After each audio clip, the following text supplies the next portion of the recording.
This one's in the key of C major, which means we don't have to worry about remembering any sharps or flats. So we're going to be using the white notes only, except for one little accidental that we get down here, but we'll look at that in a second. And we're also in 4/4, so we've got 4 beats per bar, so it makes it really nice and easy to keep everything even. Our left hand's going to be in charge of keeping everything even and keeping the momentum and the flow of the song going. It starts off the piece all by itself, so it really gets a chance to set the speed, which isn't very fast. It's only 60 beats per minute, which is the same as a clock when you think about it, because it's 1 beat per second. So these are just going to go for 2 beats each, and then they start coming in together. So in the right hand, we've just got the finger numbers up the top here. 5 is pinky, and 1 is thumb. We've got some dynamics in the middle here.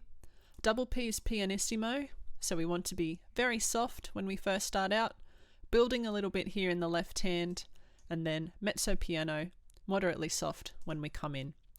The right hand has all these little brackets. Those are our slurs. So our slurs will show us to connect all of the notes underneath, nice and smoothly, nice and connected. And then what you can do is actually break in between each group.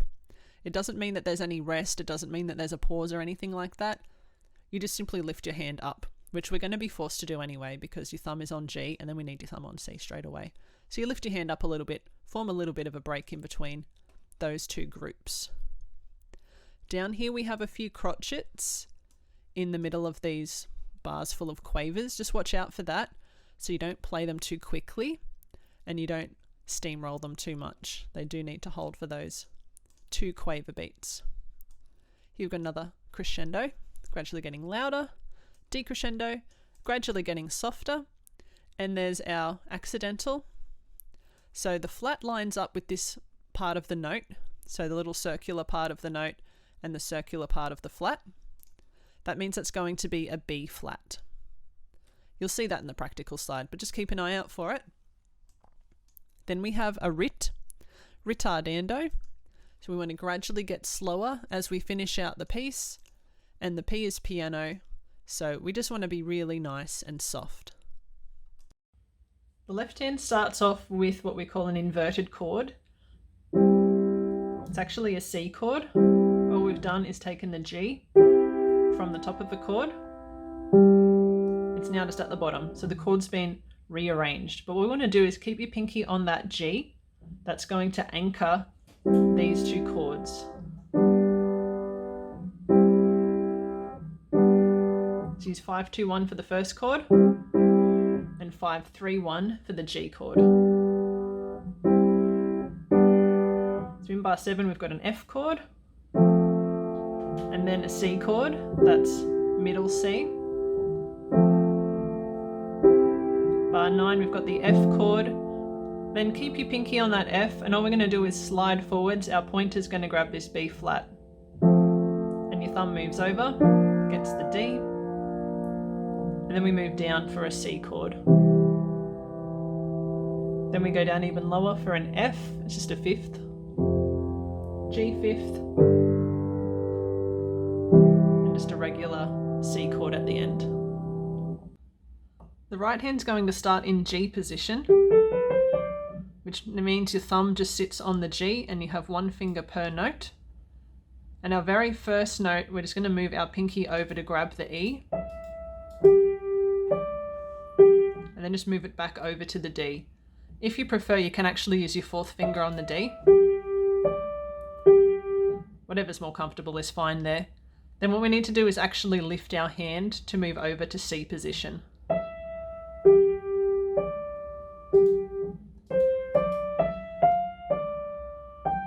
Then we move back to G position and just move your pinky over to grab that E again.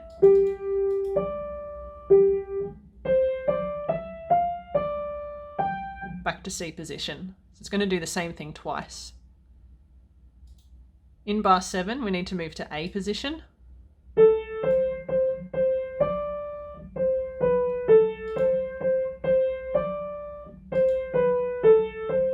Then here we're going to stretch. We get 4, 3. Your pointer skips over the B, your thumb skips over the G, so we get 2 skips in a row. I'll just do that again from bar 9.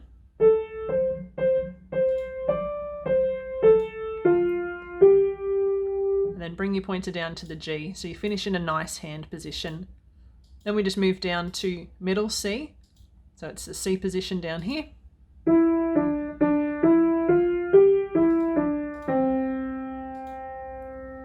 So the important thing is to keep all of the phrases really nice and smooth, keep all the notes really nice and connected, and then you break in between each phrase.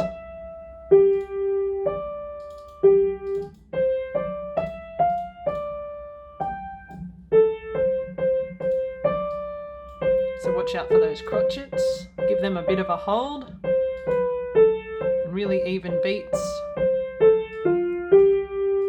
And this last bar you can slow down with that writ.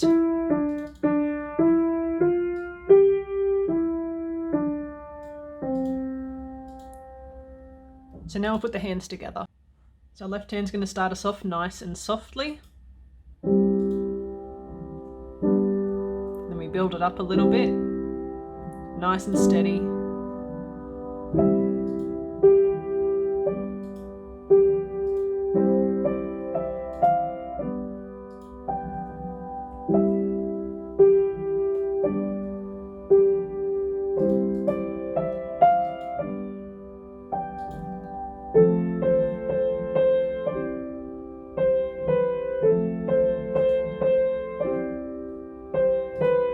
Watch out for the B flat.